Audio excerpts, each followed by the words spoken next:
Hello and welcome to you watching Eye on Africa. I'm Rochelle Ferguson-Buyahi. These are the main headlines. In Mali, a multinational military force dubbed the G5 Sahel kicked off its first regional operation this week.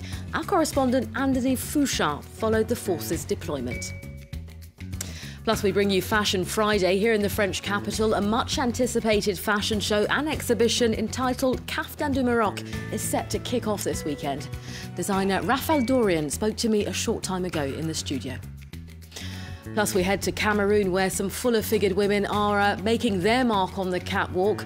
Plus-side models were strutting their stuff to challenge the misconception that good fashion is only for thinner women. We start in Mali, where a multinational military force dubbed the G5 Sahel kicked off its first regional operation this week.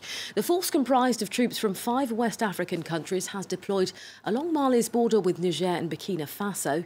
Now, the area is known for hiding a large number of insurgents. France 24's Anthony Fouchard has been following the force alongside soldiers from Mali. He sent us this report with Caterina Vitozzi. We're with Malian troops, just a few kilometres from the Burkina Faso border. For the first time, they're working together alongside soldiers from Niger and Burkina Faso.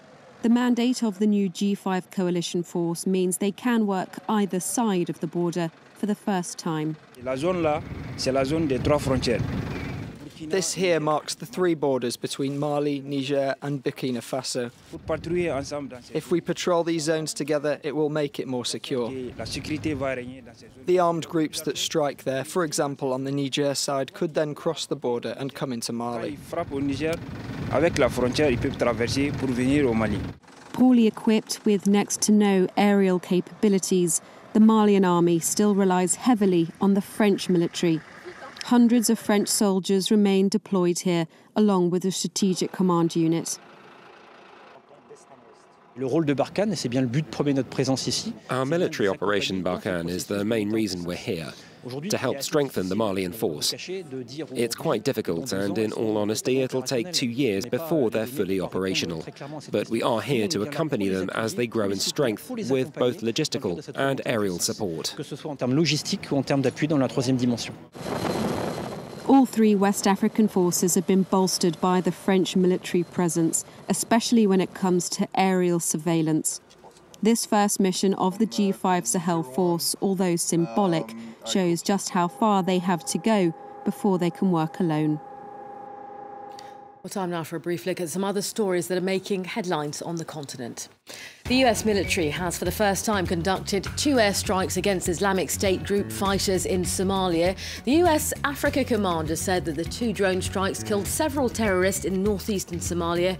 The first around midnight local time and the second early this morning. The strikes were carried out in coordination with Somalia's government. South African prosecutors have argued that a judge overemphasised Oscar Pistorius' disability and handed the double amputee athlete a sentence too lenient for murdering his girlfriend Reeva Steenkamp in 2013. Earlier today, prosecutors tried to convince a court to more than double Pistorius' prison sentence from 6 to 15 years.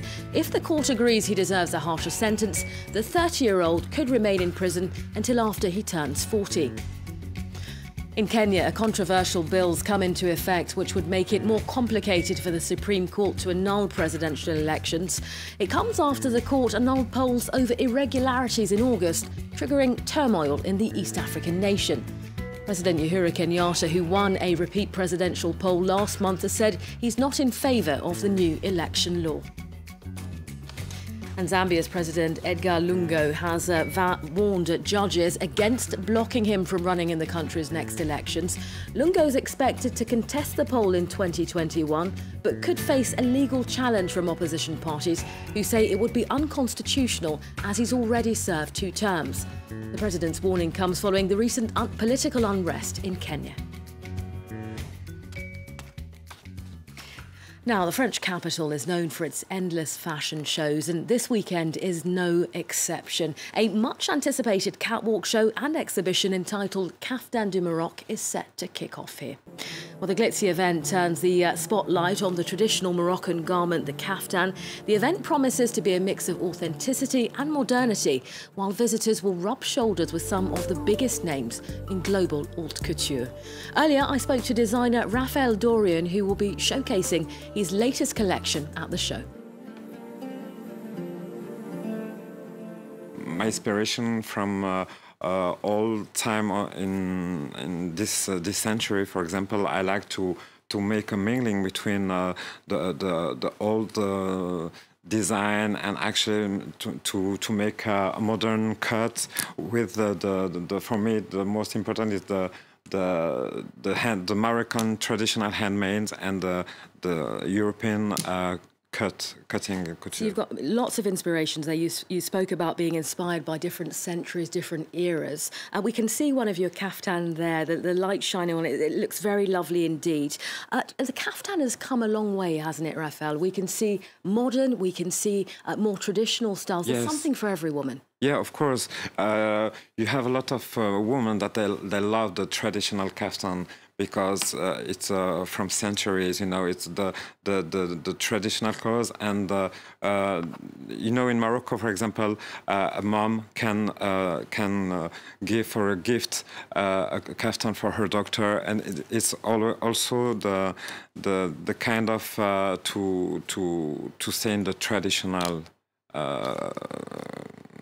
culture of Morocco. I mean, caftans have got visibly sexier over the years. This one is so we can, yes, because I'm thinking that we can make a mixture between the traditional and at the same time to be sexy, not a lot, because it's I respect the traditional clothes, but at the same time to be glamorous. This looks like a huge amount of yes, work. This one it's it's modern cut because you can see some ajouré on the top, and in the same time you can see the passementerie, that is the handmade, the traditional handmade of Morocco. This embroidery, yes. Right. Okay. Yeah. And it looks like sequins that you have there. Yeah. This one is handmade, and I like to make some modern, modern cut with the tradition. We can do the same. You can. How long would something like that take to make? It must take an incredibly long time. For this one, for example, you can. I work on 2 months or 3 months for this dress because it's all handmade. Designer Rafael Dorian speaking to me a short time ago here on Eye on Africa. Well, staying with fashion, in Cameroon, plus-size models have been strutting their stuff at an event aimed at encouraging fuller women to embrace their curves. The plus-size modelling show is all about pushing the fashion industry to sit up and take notice of a market for larger women, which has been long since ignored. Lauren Bursticker has this report. Applying the final touches of makeup before stepping onto the runway in style. Alicia Tookham is one of the models participating in the plus-size catwalk show, a way for her to challenge common misconceptions about women's bodies. People tend to think that plus-size women lack self-confidence, that they don't feel beautiful. But we're not all the same. I represent women who are proud of their bodies and of their curves. Many larger women in Cameroon say they're often discriminated against because of their size. An attitude that's even more prominent in fashion, an environment notorious for favoring thinner models. Now in its second year, the plus-size modeling show aims to dispel these cliches with outfits inspired by vibrant African prints and specifically designed with the larger woman in mind. It's a challenge because when we have curves, when we have a large chest or large hips, designers don't want to work with us. The most difficult thing is making the public understand that you can be plus-sized and a model. Organizers hope to expand the event to inspire more designers to create outfits for larger women. The effort to challenge people's perceptions of fashion comes at a time where the industry is coming under increased scrutiny for encouraging eating disorders. The plus-size modelling show coming out of Cameroon. You are up to date with all the stories on the continent. Up next, more international headlines. You're watching France 24.